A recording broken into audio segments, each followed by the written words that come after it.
before, women always chasing, until now I see women always chasing like the Brands. brand of the Hermes, Fashion. like Birkin or Kelly bag, like, and then That was I there have before. those kind of collection, and then I become like, everybody like, look at her. I was like, and then I was like, when I go to the beach, like, I just want to show off, like, I don't care with this bag.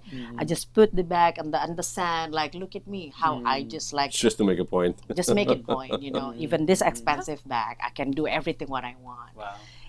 Have you ever wondered if you just had a lot of money, would that make you happy? Find out on this episode of LED Live.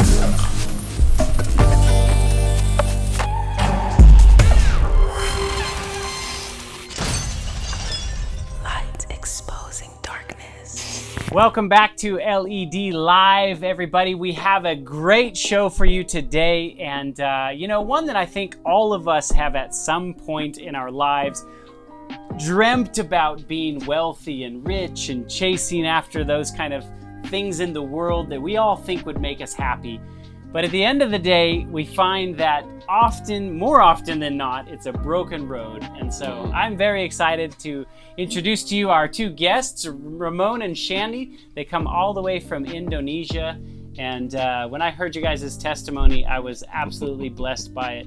And I think it's something that a lot of us need to, kind of take a step back and listen to the stories of somebody that's chased after these things, made it successfully, and then realized that, you know what, this isn't all cracked up to be what it is. So I'm excited to hear you guys' story. But before we get into that, we have a new face on our show. Brittany is one of our newest recruits to our ministry. So if you haven't recognized her before, it's because she's busy in the back hammering away on our graphics. She's our new graphic designer. So welcome to the show, Brittany. Thank you. We're excited to have you on. So you guys, tell us a little bit about, let's start back from the very beginning. Did you grow up in Christianity? Did you have any sort of faith roots growing up? Well, I grew up in a Christian culture, in a religious culture, where parents would have us go to the church, do the church thing. And I went to Christian school. I grew up playing music, doing the choir. We had this, like a Boy Scout Christian camps. And I graduated from Christian high school. Didn't go to Christian college, but I did all the, what you would Christian expect. tradition. Yeah, a Christian boy growing up. I even did, in the church, I became the youth leader, and then the deacon, and then the head of the deacon, and became the elder in the church. Wow. At some point. Wow. But I had no idea what it really meant. Right. Church, just a church. I was wondering, is there anything behind this religious thing, spiritual? I kind of left the church though, even though my body was in the church, but just because I felt like I had to go to the church, but it's just You both grew up in Indonesia. Yes. Both from there. Yeah. Okay. So, what percentage of Indonesia is Christian? Well, not that much, not that big. We're about 10 to 12%, I think. Okay. Yeah. The rest of it is what? Muslim. Muslim. Okay. Yeah, Okay. it's the largest Muslim country in the world. Wow. So yeah, it's 85 to 90% Muslim. Muslims are usually known to be very devout. Yes. Very, Structured. Yeah. Yeah, very structured, very, at least outwardly religious. Yeah. Yes. So would you say it's that way in Indonesia? Or is it more lax or different compared to Middle Eastern countries? Well, Indonesia, despite the fact that it's a Muslim populated, it's not a Muslim government. So in their view, the politics is less, less strict or more relaxed. It's they refuse to have like Sharia law. But in day to day, we kind of feel like we are being discriminated against. So I'm really familiar with this kind of Muslim things because my dad's side is a Muslim, so I can see how Dad's they still do, Muslim until and now. then till now, and in Muslim Indonesia is different with other Muslim. In Indonesia is easy, but they really gonna say to us as a Christian that your blood is ticket for them to go to heaven. It means is you guys need to respect our religion. You guys not here to teach us to be to Christian. Don't comfort us. So you know, And if when you they guys, mean your blood, like if I kill you, that'll be. Oh wow. that's my dad say to us, to me, Oh, wow. specific, like, you know, I respect your choices, but please, Yeah. your blood is ticket for me to go to heaven. It means that you It'll cannot. make it easier for me to go to heaven. I was like, yeah, of course, but you know, it's good because it's just make us to be a books, you know, for them. Yeah, So we you have know, to be the book. Yeah, I was Before like, giving yeah. the book. I tell my dad, I'm not gonna teach you, but you know, inside my heart, you know, I make sure, you know, you're gonna see a different hope. That's it. So I know we're going to get into this, but do you see a lot of like transition between people of the Muslim faith going into Christianity? I mean, is that just like a big no-no? Well, it's not encouraged, you know. Yeah. They'll give you. But it happens. It happens. I even I've been hearing that it's happening at a greater rate than what we hear in the news. Of course, you know, something like this they don't advertise. But yeah, we have a television ministry in Indonesia, and we get responses from people from different faiths, and including, you know, the Muslims asking for books, asking for Bibles, and You know, like deepens. asking for practical gospel. Deepens, you see how the success of the ministry is, right? You know, if you common with Christian, you know, it's easy to see baptism, but in Muslim things, it's not. But our aim is the second coming, I believe that, you know. You know, our aim is like, the challenge is not how them to get baptized, but the challenge is us, how us is remain with this kind of choices. So how are they able to see Christ in you? That is a measure of good success. That's right. Yeah, and then that's a challenge. That's right. You know, like we staying in the village, that our village is just only us as a Christian family over there. Wow. And then with Muslim things, you need to give them like a long-term time. You know, It's a long-term investment. Yeah, long-term investment. Like us, we already stayed 11 years over there. Now they're starting to see, now they're starting to believe us.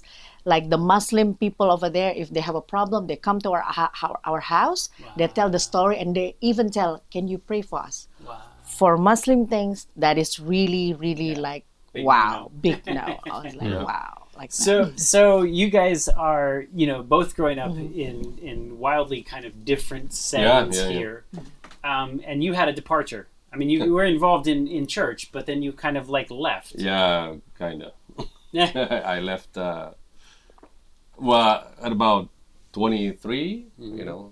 It's a common age when you start to graduate, you start your own career, you graduate school, you leave home, and then you have your independence. Then you start to lose your, you know, whatever your parents installed upon you, you know, especially this religious, you know, traditions. I did just that, and I went to chase whatever everybody else is chasing, which is money and fame and you know, all this fun stuff. pride. Yeah. And did you find a little bit of it? Get a taste of it?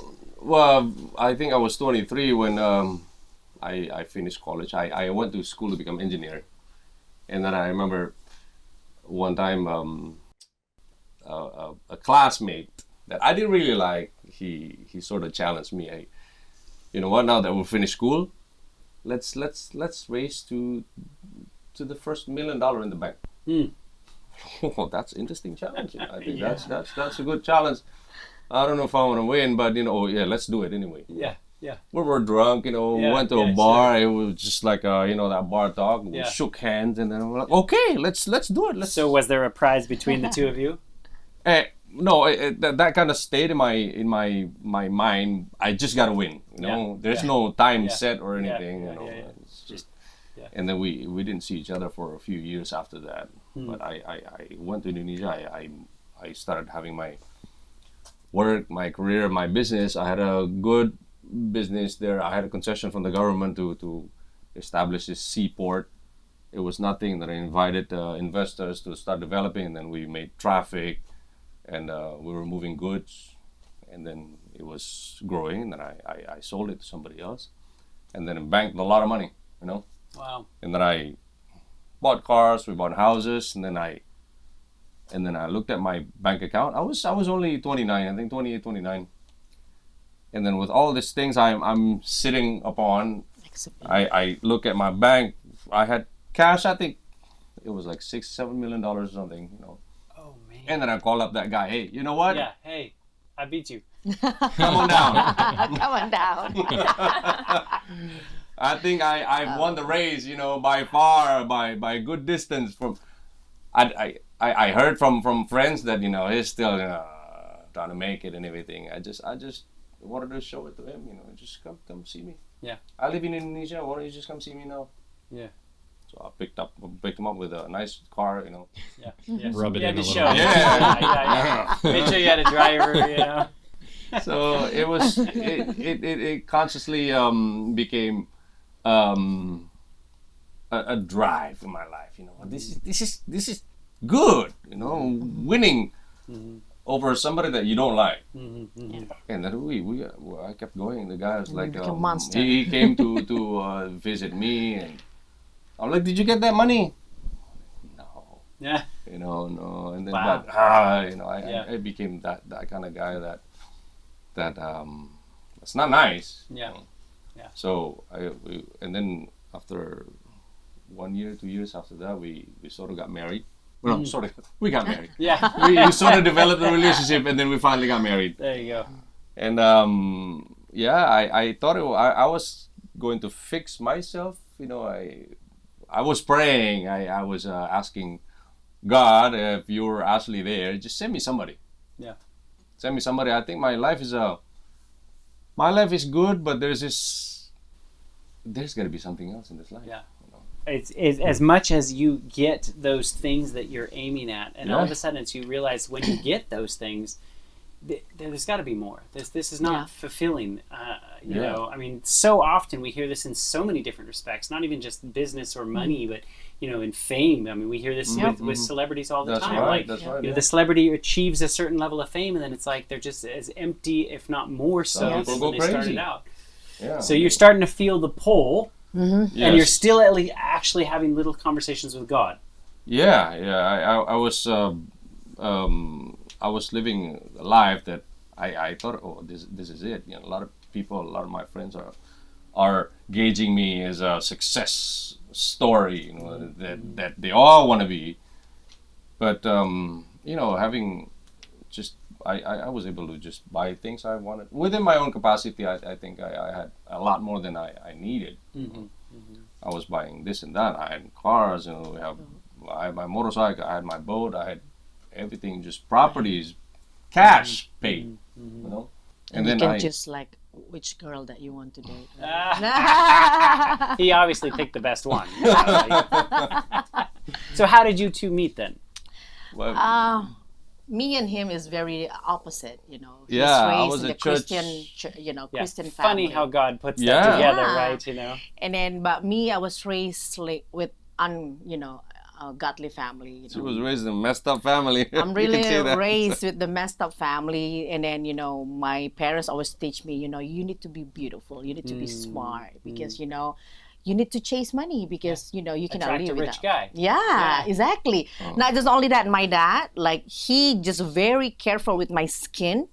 For him, be careful. You need to have like very nice skin, because interesting. someday if you get married with the rich people, they Yeah. love like very. Yeah. I was like, okay, it's just like always on my mind, and then I just dating, of course. Yeah, she became materialistic.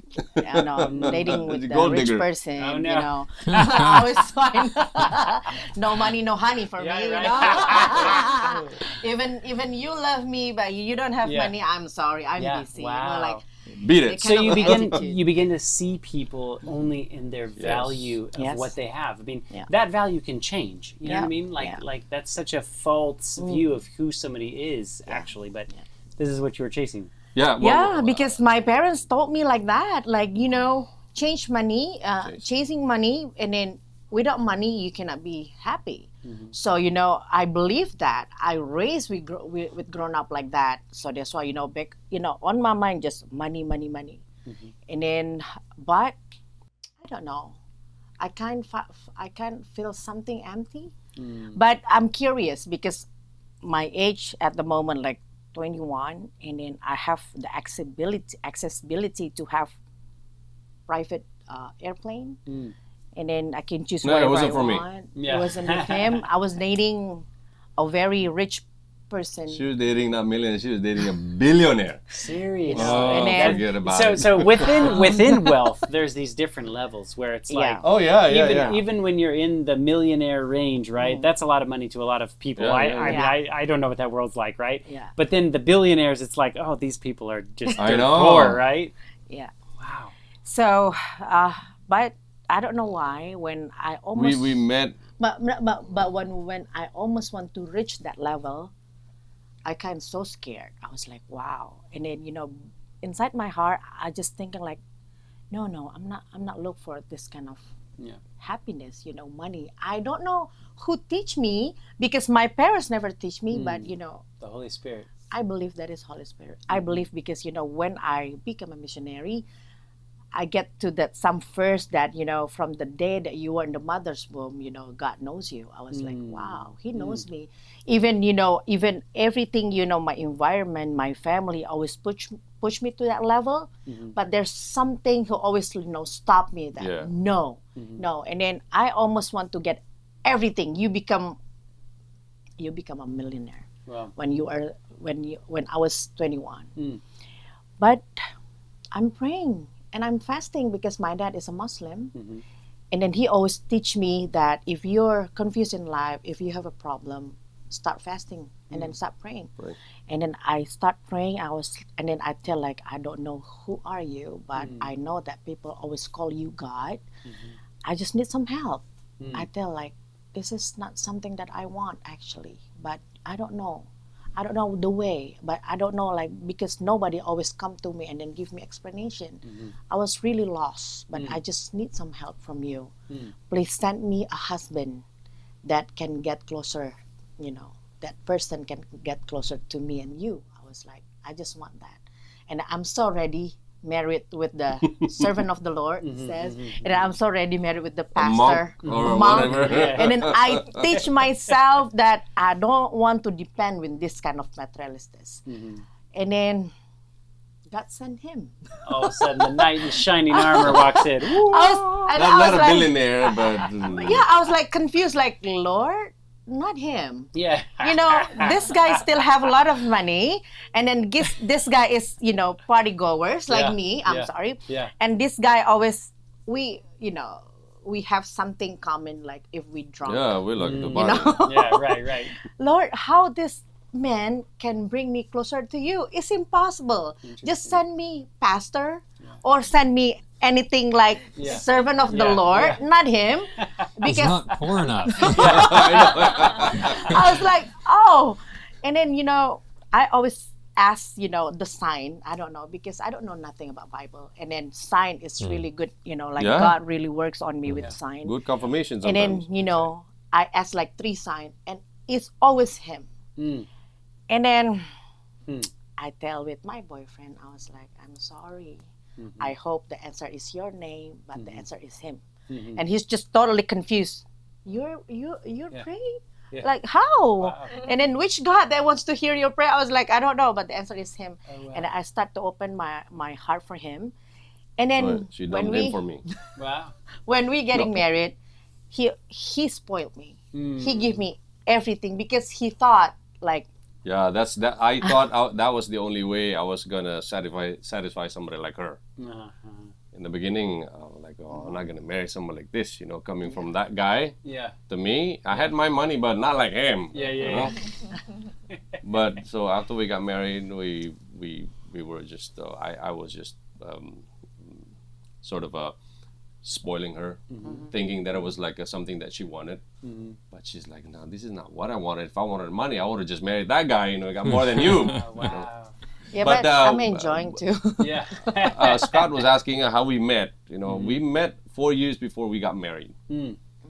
How do we meet? We met in the church. Wow. We didn't meet in the God. bar or whatever, Yeah. but even though God is good. we weren't God is church good. people, I did my church thing.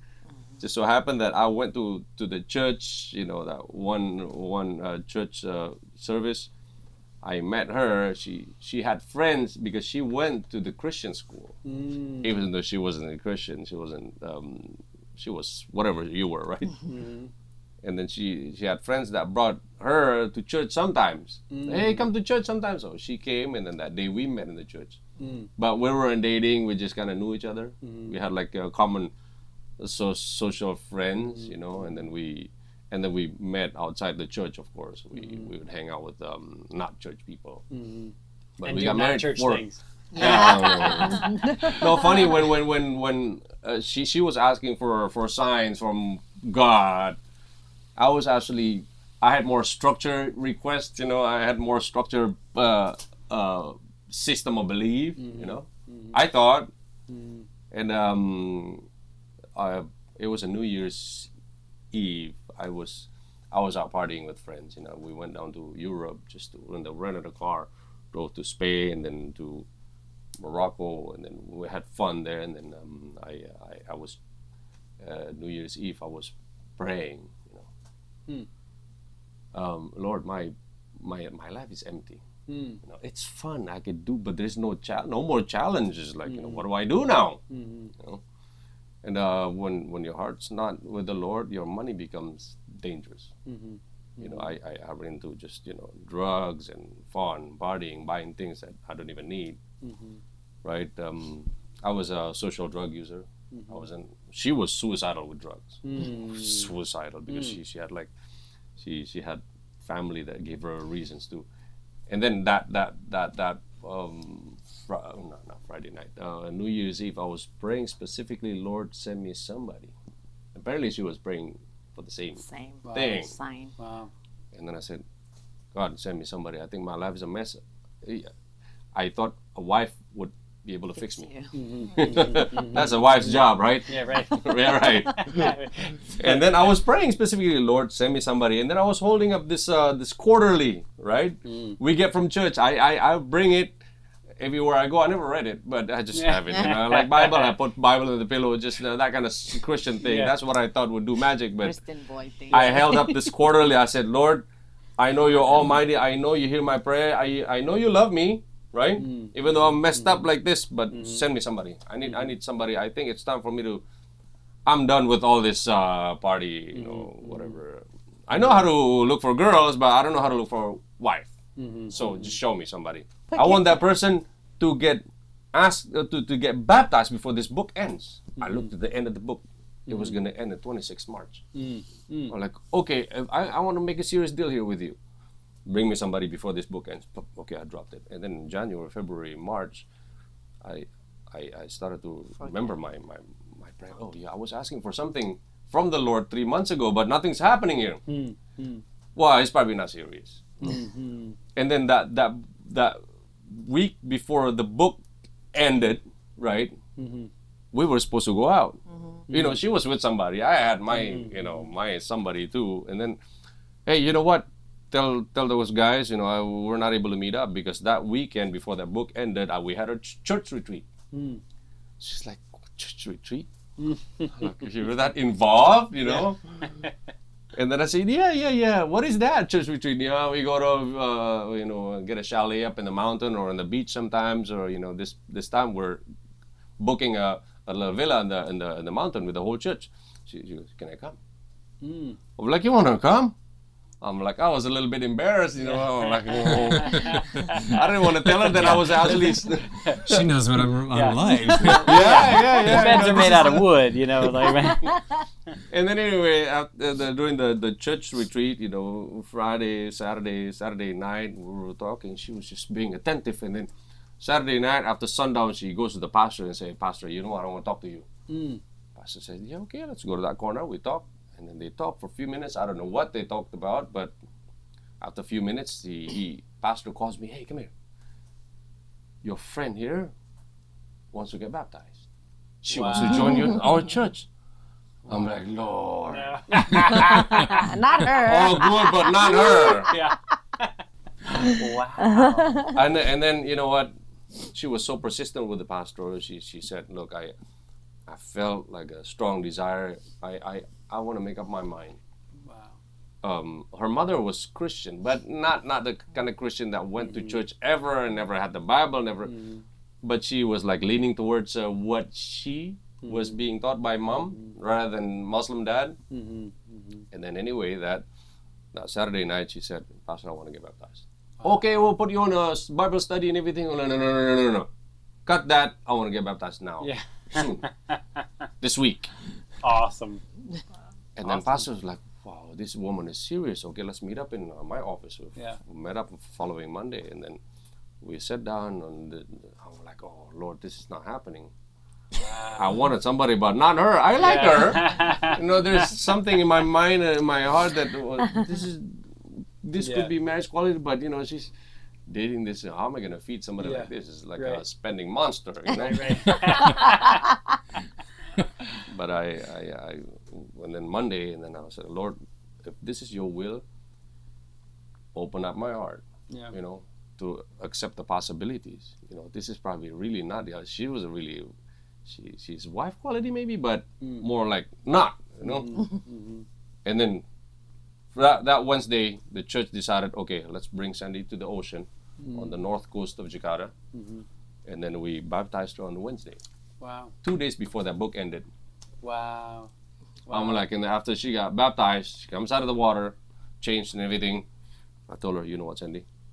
Today, my God tells me you're my wife. Wow.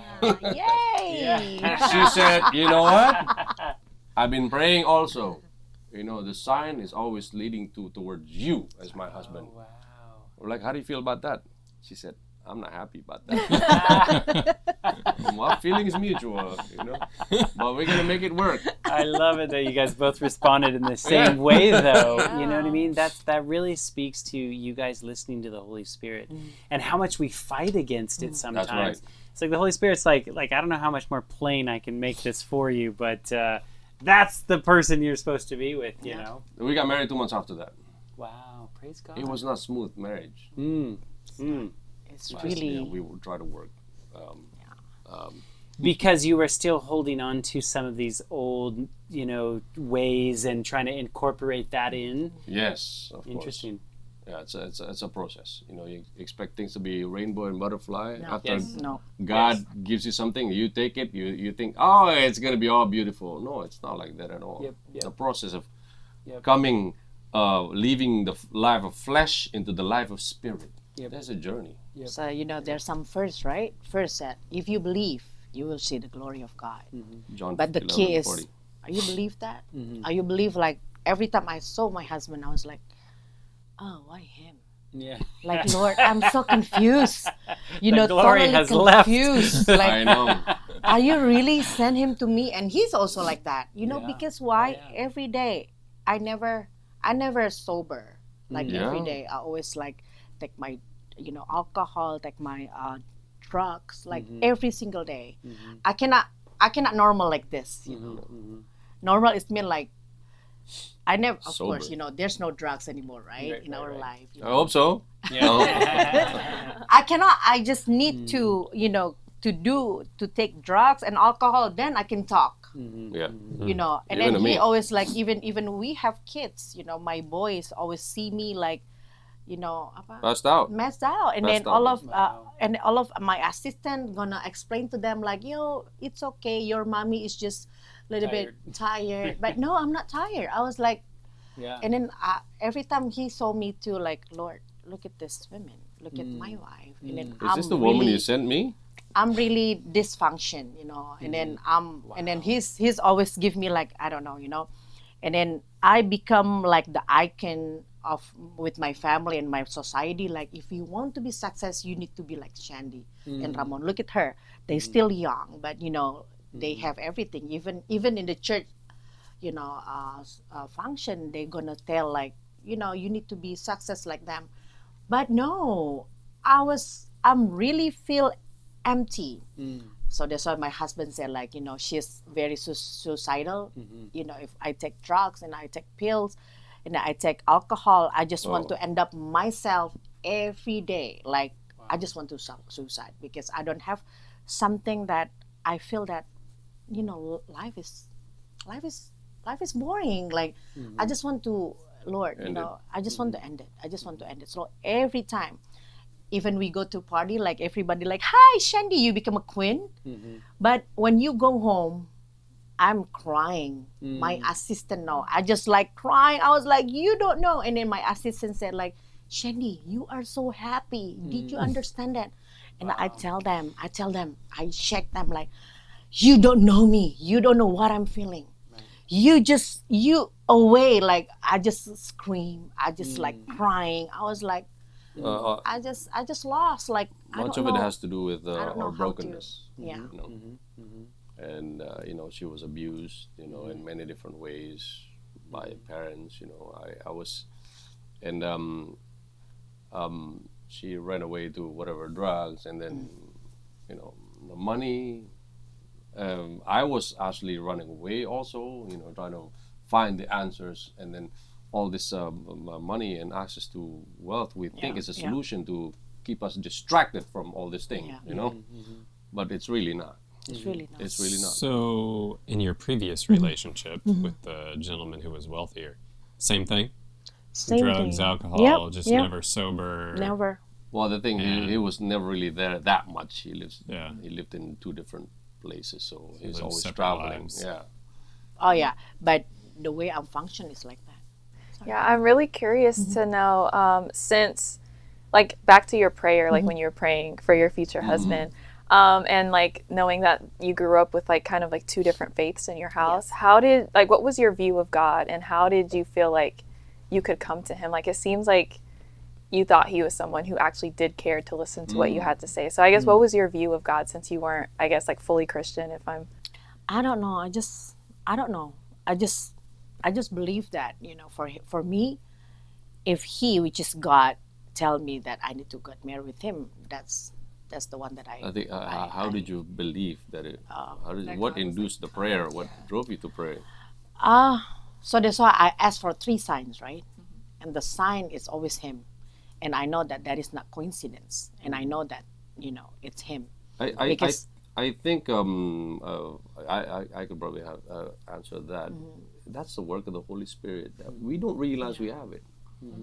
No matter what religion, or even you don't believe in anything, Even your you have the Holy Spirit telling you that that's the work of the Holy Spirit to guide you, to counsel you, to put you back in the righteous path, and to tell you if something is wrong. I think that's what got her to start praying and asking and yearning for. So I'm curious, because you're both coming from kind of different yet similar worlds. Yeah. You see these signs that happen in your life after you pray to God, and then when God brings you each the person, you're like, oh no, like not them, like not, but you go through with it anyway. Yeah. And then after you get married, now you're experiencing maybe the like, see, God, I told you this was a bad idea. Oh yeah. Yeah. What kept you together? Because it's like, you have these signs, and you get married, and you start going about life, but the whole time it sounds like you're questioning God, like, what are you doing? Like, this is terrible. Like, what were you thinking? I think again that is the work of the Spirit that God places upon our heart. You try to do it your own way. Okay, you think God, we treat God like a slave. Hey, I want this, I want that.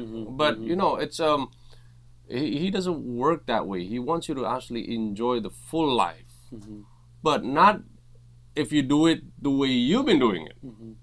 What I mean is, like, okay, now you give me a wife, right, Lord? Okay, now she can satisfy what I need. It's not like that. Everything works together to bring good for those who love Him, those who are called according to His plan. Romans 8:28. So God gives me this woman in my life. So what? The next verse it says, so the image of Christ can be restored, right? so the image of Christ can be restored in me. God has to give her. God has to give me her. What is the image of Christ? Like all patience, right? How is he going to accomplish that in me? Because I was a very impatient person. He gives me the perfect tool for me to practice patience. So she will be the one to test my patience every day. So If you look at it that way, right? is that what you were thinking at the time? I wasn't Because really thinking that way. I mean, listening to you now, and you're coming at it from 10 plus years of experience saying this is how it works. But in the moment, what was prompting you to stay together? I mean, you said the Holy Spirit, but like, were there questions in your mind like, okay, God, like, you brought this woman to me, what are you doing? Like, what keeps you together day by day? Is it just those little voices of the Spirit prompting you? At what point did you start to awaken and realize, I need to think differently? Yeah. I think she was a hard woman to deal with. I was a hard man to deal with for her. You know, it's the same. He's being fair. You know, God gave me to her. Is also for the character of Christ. Although she didn't know it, you know, loving unconditionally. Yeah. He wants her to have the love unconditionally. That's why she was given a man who never meets the condition. Yeah. Here, you practice, That's a good point. right? That's a good point. But we didn't see that before. I kind of saw that first, you know, because I have my Christian background. Sure. You know, that's what the Bible is telling us. You know, but I pushed it, Lord. This is not the way. You know, I gotta push my way, not your way. And then if we're both like doing this, we're just gonna clash. It actually did clash at some point. You know, I just couldn't handle it anymore. I said, look, Sandy, you know, I got a gun there. You just take out the gun, just shoot me in the head, man. Just end this crazy life. You know, this is crazy marriage. I can't handle it anymore. Wow. She's when she's mad, she could just flip the heaviest table, beds, all the furniture. Super strong, right? She had this supernatural power. Suddenly from somewhere, she could, why don't you try flipping the car next time, you know? My wife is the same. All right. But I said, look, okay, I can't take this anymore. Lord, I know you're making a mistake. You're not making a mistake. Maybe I don't know how to approach this properly, you know, what do you call it? To live up according to what you have given me. And then I said, shoot me here in the head, Sandy. Shoot me in the head. You know? And she said, no. Okay, you know, I was scared to kill myself. You know, I want to die, but scared to. So I took out she had this stiletto, the high heel. Start puncturing myself with it. You know. Wow. Okay, let's make this suffer. Let's end this. Really, this is the way you really want me to suffer. Okay, let's. And then blood was just gushing just all over the room. I saw I felt the skin just sort of droop because there's a big gush here on my head. And then I thought I was gonna die. You know, I started to lose so much blood, and then the house staff, the security, the driver just busted the door open. They found me like, you know, all laying in bed, took me to the hospital. And then in the hospital, I'm like, I thought I was gonna die. And then I slept. I don't know what they gave me, and they stitched up my head, and I woke up. And then I said, wow, Lord, you know what? This is really gonna end really bad. I gotta really try a different approach here. Wow. You know? And then I said, you know what? I wanna do it differently now. Wow. You know, if I die, maybe okay. You know, if I don't die and then I become like vegetable, that's not gonna be good. You know, I gotta do it differently. So you almost got to like rock bottom. Yes, I think that was my rock bottom right there. Yeah. And then you were like, I realize my way doesn't work. That's right. I'm ready to try something different.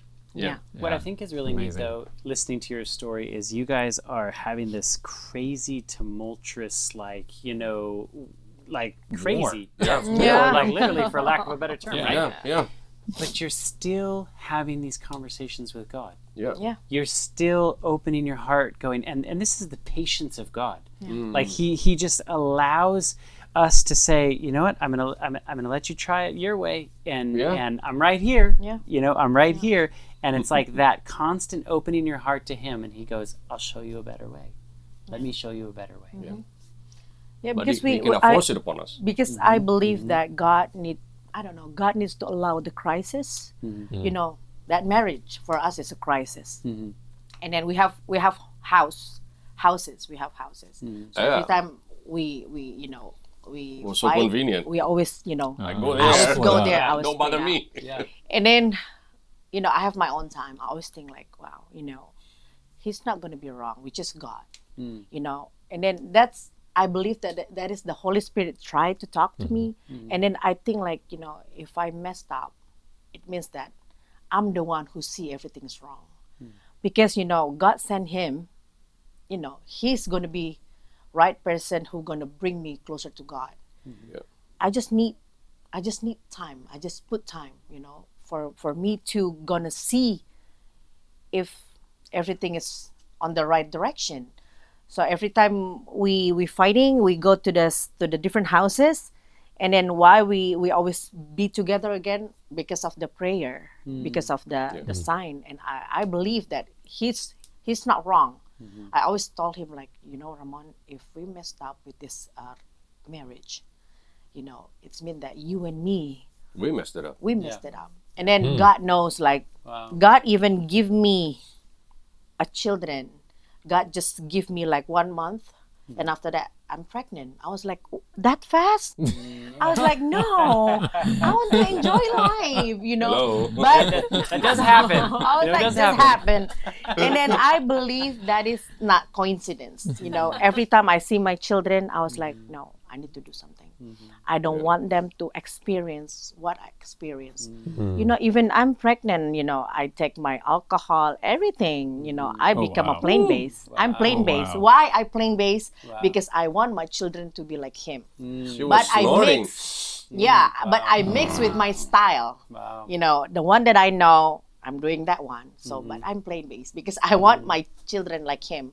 You know, like very simple with food and everything. You know, so that's the one that I know when I having my boy. When I see the baby, I was like, wow, God trusts me with this soul, and Right. I better feel be make it. responsible. Yeah, I tell him we better Praise make the it, Lord, you they're know? okay. Yeah. You know, we better do something. Perhaps God gave you that baby quickly because maybe He something knows. tragic would have happened down the Self-destruct. road. Yeah, and it's Yeah. like all of a sudden, Yeah. you know, these situations that God orchestrates for us to Yeah. be in. Yeah.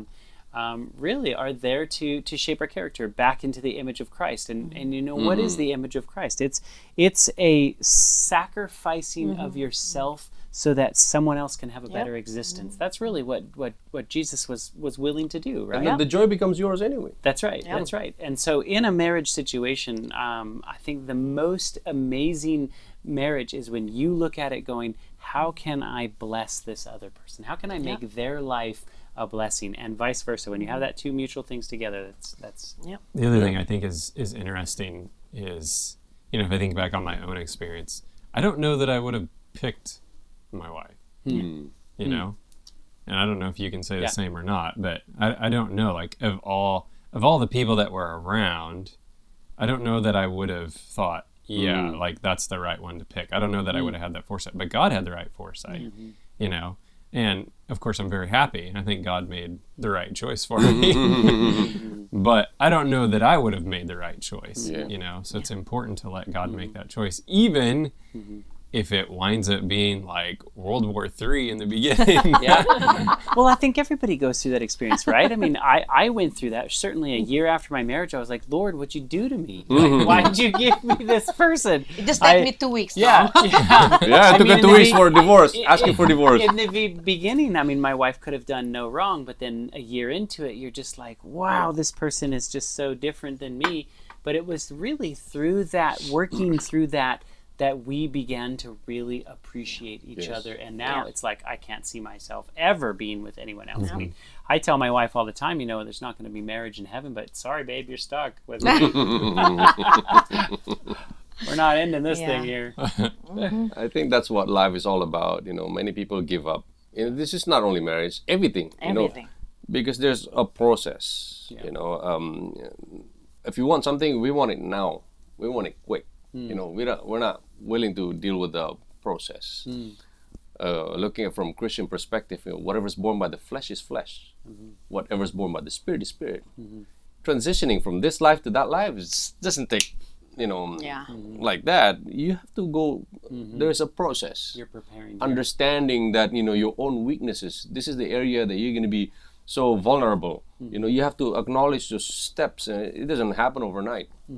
Many young people are actually just giving up because of this. In making the career choice, making the marriage choice, and then they give up before they see that. If it's school also, right? And then just because I don't think I want to deal with this. I don't know if this is like a culture here in America also. I'm like, oh, you don't deserve that. You deserve somebody better. Right. Throw it away. So, Be done with it. couple of things. When you got pregnant, if I understood you right, you were doing drugs Yep. and drinking. Yeah. And your first child is fine. Yep. It's fine. That's a miracle. He's very functional well. Like, And now he's because- become a missionary too. Yeah, that's a miracle. Now, the other thing I kind of wanted to maybe bring out for our audience is... Oh, don't do that. Well, yeah, no, don't do Don't that. do that. Oh, no. Don't do that. But Seriously. some of these things we're talking about are past tense.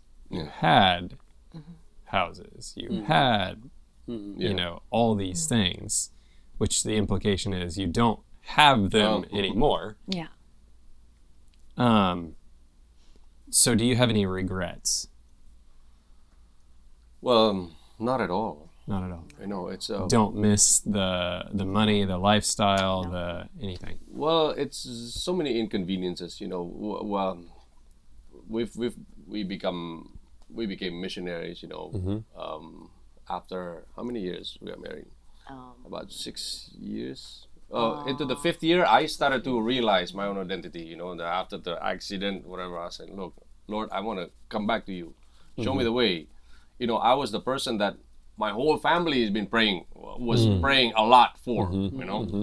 I lived in while I was younger. I'd come over at 4 o'clock in the morning, and my whole family would be up at 4 o'clock in the morning, having their morning worship, reading Bible. I have Awkward. and then they say, hey, You were social distancing before with things so that they don't smell you. And then I told him, look, it's not my time yet. When I come, I'm gonna come strong, but not now. Now it's time for me to sleep. But my point is, when I became when I was in the intersection, what am I gonna do here? My identity was like a flash before me again, and we're like, hey, you gotta do it God's way, not your way. And then I said, Lord, if I want to go, I've been telling you, I want to go all the way. I think at that time there's so many things happening, and then after we got married, money started to just come in still, but problems with marriage is just like hell, And then I said, Lord, I know you can fix this. I think I'm done with this life. I think I want to come to you straight and go do my life according to your will, what you have set out for me to do. And then I knew I was going to just become somebody that's fully for the Lord. No more lukewarm. Can't be in both worlds. I remember my prayer in July 2008. I said to the Lord, if you desire me to live like a worldly person, doing all this worldly thing, leave me alone. How come I'm not at peace doing this? How come there's like a voice to remind me this is not where I should be? If this is what you desire me to be, then leave me alone. How come give me peace doing this? I see so many worldly people doing this and they're at peace about it. So how come I'm not? They look like they're at peace at it. Yeah. How many times have we heard this story That's true. where it's like you see the people from the outside, you're looking in the window and you're going, It's all wow, outside. they have such a wonderful life, and then this is happening at home. Yeah. Inside. What I meant also is they have like no conscious, wrong conscience about doing this. Well, I do, But if you design me for a completely different purpose, if you design me to serve you, all my time is for you, all my family is for you, all my money is for you, all my life, my future, my everything about my thought, my words, everything about me is for you. Wow. Then take me there. Wow. And teach me how to hate that, because I love this. Even though I'm not at peace doing this. Teach me how to live there, because I don't know it. It's like almost how we got married, Lord, my thought, I want it there, but that's not there. You tell me to take this, but I don't know how to do this. It was the same thing. It was the same experience all over again. But this time we were married. You know, if you want me to be there, take me there. And then he was actually slowly taking me, restoring my character, I guess. You know, and then for the first, after that prayer in July 2008, and then he sort of changed me a little bit to become more patient and everything. And then I sort of become a different person in front of her. Wow. That was like attracting her. Yeah. Wow. Were you worried that she was going to be like, that's not what I signed up for? Like, That's what she said. maybe you're not a billionaire, but you know, you're at least. That's what she said. So when I was like making a return to the Lord, like, Sandy, you know what? Our life, you know, you told me you prayed to God. I prayed to God. Don't you think there's a different life that He had designed for us? And this is not it. This is really not it. You know, you want somebody to bring you closer to God. I think I know the way. I think the way is this. Everything that belongs to us doesn't belong to us. Wow. It's true. Our time doesn't belong to us. Our money doesn't belong to us. Our children don't belong to us. Our future doesn't belong to us. What does that mean? I don't know how I don't know the implication of this, but all these things are going to change. It really puts it into perspective Even the way you look. when you're doing drugs and things like that, right? Because if you look at it like that, like, this is not my money. What am I doing with this resource here that God has allowed me to manage or take care of, and I'm using it on myself? You know, it's really interesting now how that's changing. Are you following along with how he's kind of changing? I mean, are you No, fighting against this as well? I'm really fighting. You know, like I even asked for the divorce. You know, when I see him go to the direction, we become like very, you know, different person. And I tell him like, do you realize that you find me in that life, world, that life, and now you want me to go to that life? Why? Because I've been exposed in the church to see the wife of the pastor and the wife of the servers. Servant. And then I just like when I look at them, I was like, oh wow. That's how she looked. They don't I don't know how they enjoy life, you know. I see from the bottom to the top. I was like, oh wow, I cannot be like them. You know, I really I love my diamond, I love my watch, I love my bag. I don't know, you know, women always, I don't know, before women always chasing, until now I see women always chasing like the brand of the Hermes, Fashion. you know, like Birkin or Kelly bag, you know, like. And then That was I so have important. those kind of collection. And then I become like, everybody like, look at her. I was like, And then I was like, when I go to the beach, you know, like, I just want to show off. Like, I don't care with this bag. I just put the bag on the sand. Like, look at me. How I just like, Just to make a point. just make it point, you know. Even this expensive bag, I can do everything what I want. Wow. And then I cannot imagine that I'm not live like that, you know. I cannot imagine, you know. So that's why when he go to that direction, I'm the one like, oh no. I custom with this kind of things. And then not just only that, my environment tell me like, Shandy, you just divorced with Ramon. You know, there's a millionaire and billionaire just Go waiting back in the for market. you. Just go back to the market, you know. And that's it. In the 1 week, you just can get, you know. And I don't know. I see my children again. I was like, no. It's no. And then, but every time I go to the church, I always see a godly woman, and I tell him like, Ramon, it's good for her. It's good for you to get married with her, and she can teach our children to become a godly children. And then Ramon said like, are you crazy? Ramon, I tell him, me become a wife of a missionary? Can you see from the bottom to the top, Ramon? Even my nails is so colorful. I was like, come on, even my eyes, did you see? Like, Ramon, even my hair, I cannot live with because I have my hairstylist, you know, my own hairstylist, my makeup artist. I can just sit, do everything. I was like, Ramon, you know, when you preach about the Lord, and then when the people see like, look at your wife. Why don't you preach to your wife first? Like, come on, just leave me alone. I tell Ramon. And then just stop praying and ask God to change me. I know your God is big, but I know I'm really weak, and I can be crazy if I say yes to change, to that kind of direction. And then Ramon, my husband, always like, no, I believe that you are the answer. I believe that you're gonna be my partner in the future someday. And I tell him like, no. And then I remember one time we have a big party.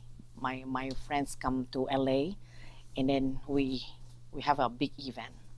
I just drinking and everything. They come from Los Angeles. Yeah, they come from Los Angeles, and then I come home, and then I see my husband, reading a Bible, and then I just put every kind of reason for him to divorce with me. My assistant bring me, and then I just messed up. I just, lying on my bed, and then he always come to me because he know if he touch me in here, I just get angry. So that's why he touched me in my kaki itu apa? In my feet, and he start praying like, Lord, Sandy is the answer of my prayer. And I don't know when and how I believe that you're gonna change her. Lord, just give me passion to wait for her. I listening, I was like, oh man, this guy is praying for me.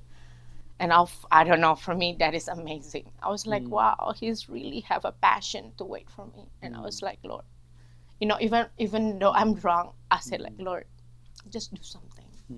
Just do something.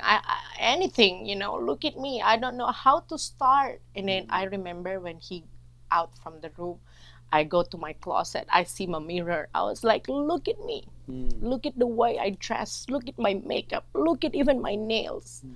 How I'm gonna change. I said like, Lord, just leave me alone. Just send a wife for him. And then not because I don't love you. I love you so much, but I know that I just want to be a realistic, that it's impossible for me to go to your direction.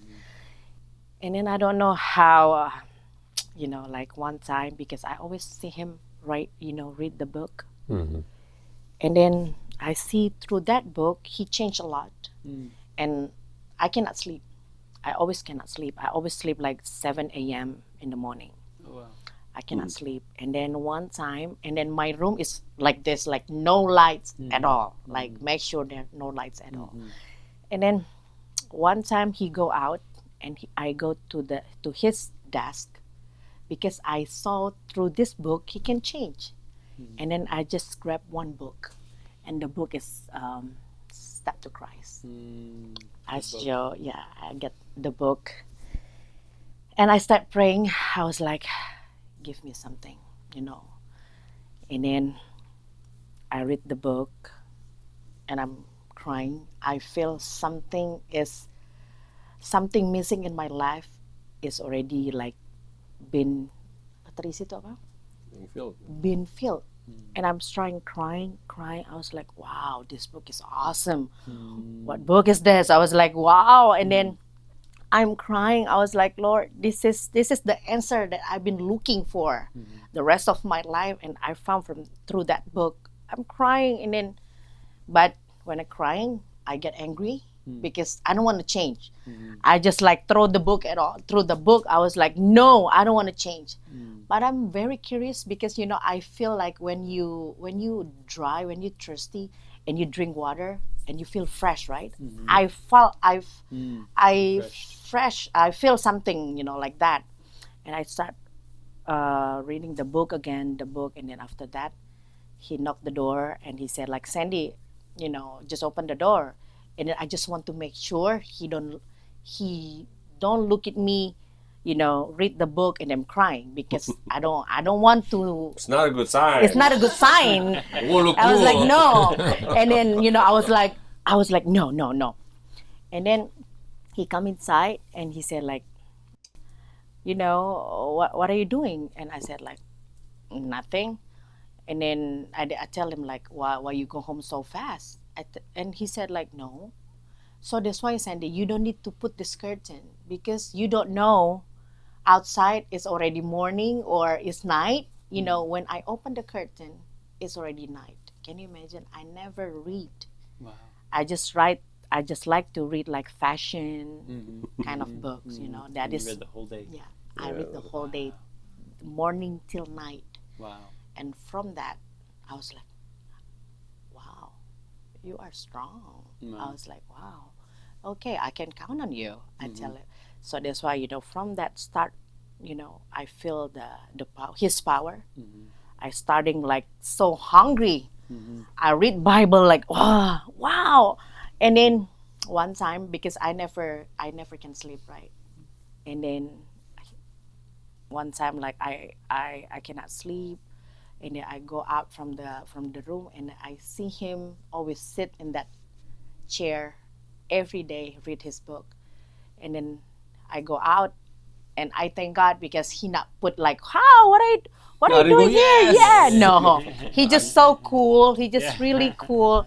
And then I sit there, I'm reading, and then like Lord start to Restore. restore. And then Relationship, I start to ask him, like, Ramon, what is this? And then I start to ask, like, Ramon, I need a new book. Can you tell me which book that I need to read? And then he give me a home, Adventist home. And then from that book, I start to read, you know, the job as a wife. I was like, wow. And then I was like, wow, mind blowing. And then I start to read how to teach my children. Wow. And then I tell him, come on, give me the other book. And then he give we me. started making conversations. I started making conversation. And then, you know, it takes like years for us to read the book. Yeah, and 2 then years, 3 years. And then one time I asked him, Ramon, I already read all of this book. And then I just, from this book, I learned that you are the priest in this family. And I want to applicate that to my life. Apply that to my life, because for women like me, say him as my leader is no. Right? I was like, okay, now I need to ask you something. You know, because you are the priest in the family, and then I want to have, you know, the life that, you know, the action life, you know, like you need to walk She's the like, talk. what do I do about this? What do we do? And then what do Because we do? It's completely different than And What we're doing. yeah. Yeah. And he looked at me and he said, the way you dress, I don't know when and where, but God will change you. And he said, are you ready to go to that direction? People like me, when the man said, like, you need to change. change the way you look. Oh wow, that is my idol.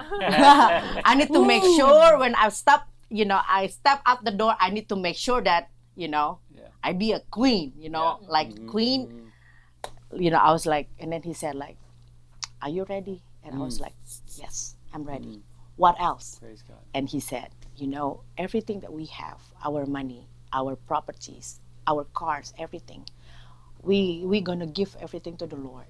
And you and me, we're gonna learn to live very simple life. And then we're gonna learn with faith, live with faith. Wow. Are you ready to allow God to take everything what we have? And I said, like, yes, I'm ready. What else? I said with Ramon. And then Ramon says, maybe someday in the future, maybe I even don't have money to provide for the children's school. Are you okay with that? Yes, I'm okay. What else, Ramon?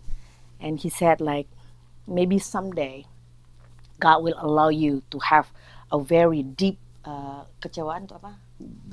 Disappointment come from my church, come from my family, even come from me. Are you ready to go to very deep disappointment in life comes with God? I tell him, yes, I'm ready.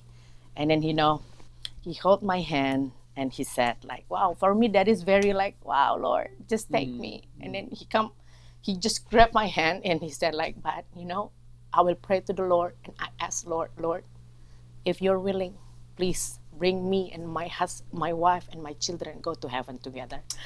And for me, that is a calling. And I said, like, Lord, just take everything. I don't need everything. I just need the love come from him. The confidence to tell like, I'm your leader, I'm your priest. That I will bring you to meet, my boss, which is God. I was like, I just ready. Yeah. And here we are now, right? That was like, it took a few years. Yeah. But finally. But that's the beauty of God, is he doesn't expect tonight you need to do this and this and this. Oh, yeah. You know what I mean? He works with us where we're at, and even sometimes it's 2 steps backwards, 1 step forward, 2 steps backwards, and it's this push-pull. It's not a just, life changing and everything's smooth sailing from there on out. Yeah, it's a rough go. I mean, you got to think the devil has had his talons in you guys in many different ways, and he's losing his grip on you. He's not wanting to let you go. He's going to try his best to throw confusion, to divide you two. And the fact that you were able to just stay the course, and the consistency, and what a model that is for us parents. I mean, what a model that is for husbands to really just say, you know what, if you see the truth and you see the light and your wife is not there, your actions will speak volumes to Yes. her. Right, yeah. You know what I mean? Yeah. And Or so, your husband. yeah, flip your side. husband. Yeah. Even the same from the other direction, for sure. Yeah. This whole experience where you had anything you wanted. Yeah. To just putting yourself completely in God's hands. Have you ever lacked anything? Well, we lack. I don't mean like, Yeah. I mean like necessities. Has God provided all of your needs? Yes. There you go. And I don't want to get the wrong impression to people here that God will always come to in your own terms. No. Right. He will come through in his own time, in his own term, in his own way. He proved that through your marriage. Yeah. Like, okay, doing the mission work, it's like, okay, Lord, I need this now. No, it doesn't happen now. Let's say next month or next year. Does it happen? It happens. But not when it doesn't happen now, you think, no, God's not doing it for me. It's easily, we can easily say that. A lot of people, then God's not answering your prayer. You mentioned something that I think just kind of sparked my memory of something in Matthew. When the rich young ruler came to Jesus, and he is sitting there, asking Jesus, what do I need to do to have salvation? And, Jesus is very patient with him. He wants to lead him to where the error is in his life. He doesn't just necessarily, give him a shopping list, even though he answers the question saying, hey, keep these commandments. And he goes, but all these I have kept. But he leaves out a few of them. He doesn't mention the love God with all your heart, like have no other idols before you. And so this comes from Matthew 20 or Matthew 19, starting with about verse 20. It says, he asks, well, what do I lack? And Jesus said, if you will be perfect, go and sell all that you have and give to the poor, and you shall have treasure in heaven, and come and follow me. Now, I think a lot of people look at this verse and they go, oh, well, if you're rich, then all you need to do is just sell everything. That's the point of the story, right? That wasn't the point of the story. In fact, God isn't against wealth. There are many people in the Bible. I mean, Job, there's some very wealthy people that God provided that wealth for. But I think in this particular case, which is very similar to what you guys had, it was really just realizing our hold on the things of this world and saying that you need to let those go and come and follow me. I mean, that invitation right there that Jesus was giving to that young man was to literally come and be probably a disciple. Yeah. And here he's forsaking that over his riches. I mean, can you imagine? In fact, if you read it closely, Jesus never really extended that invitation to Judas. Judas more or less just latched himself on to that group.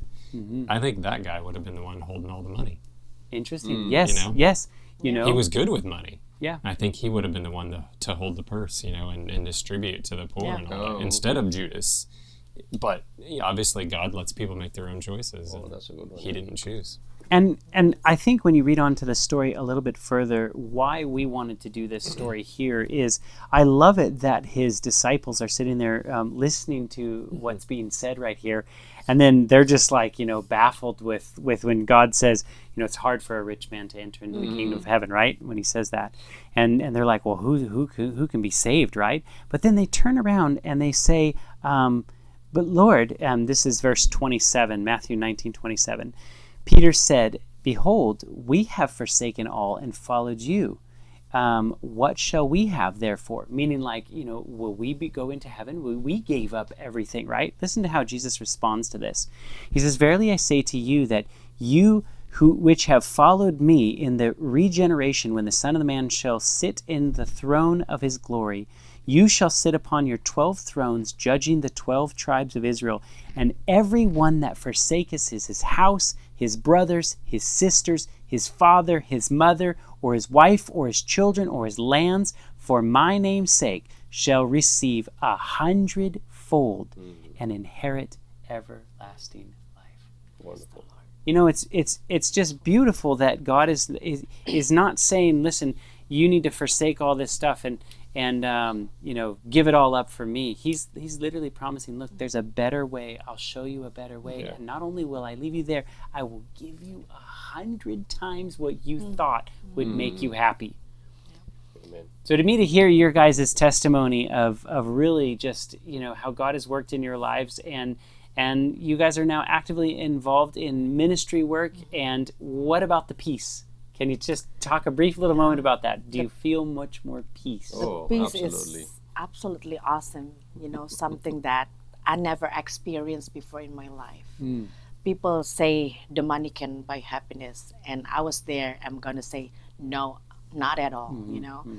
Now we applicate the living by faith. Because we want to know that is it God exists to can provide for you.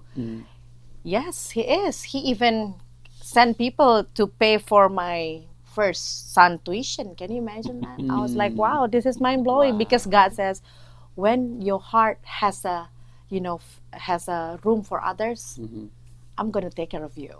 God says like that, and then so that's why we just give everything to the Lord.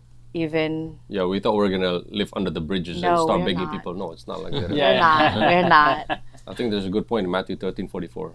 Heaven is like unto a treasure hidden in a field. That's right. That a man goes in there to the field, digs, and finds the treasure, hides it so nobody steals it, and then he goes home with all the joy. He sells everything he has to buy that field. A lot of people think, you're selling all these things, you're getting rid of your houses, properties, to find joy. No. If you're selling without finding the treasure, you're selling for the wrong reasons. A lot of people are actually doing this, quitting their career, moving the mountain, serving people and everything, but without finding the joy. It's a joy first that you have to seek first, and then automatically, you will have the joy in doing that, But in doing so, we find joy, and this joy is actually what's driving us. Okay, we probably don't need these things. Okay, we can get rid. Live a simpler life, and it's the happier you become. The longer you serve Him, the sweeter He gets. More money, more problems. That's Yeah. true. Well, thank you guys so much for blessing us with your testimony. Thank you. If you guys want to check out a little bit of their ministry, we'll put a link in the description below. They are actively engaged and involved in ministry work. You guys have a wide range of things that you guys are doing. So we'll put a little link for you guys down there. But, I think the one takeaway from this conversation today is if you really, truly, honestly will give God your heart and you will follow Him, just like what Jesus was suggesting, He will not only give you everlasting life and a crown when He comes back to take us home, but He will give us the peace here and now, and He will fulfill all of those deep desires that we have in our hearts. And so we thank you guys so much for checking us out, and we'll see you guys next Friday.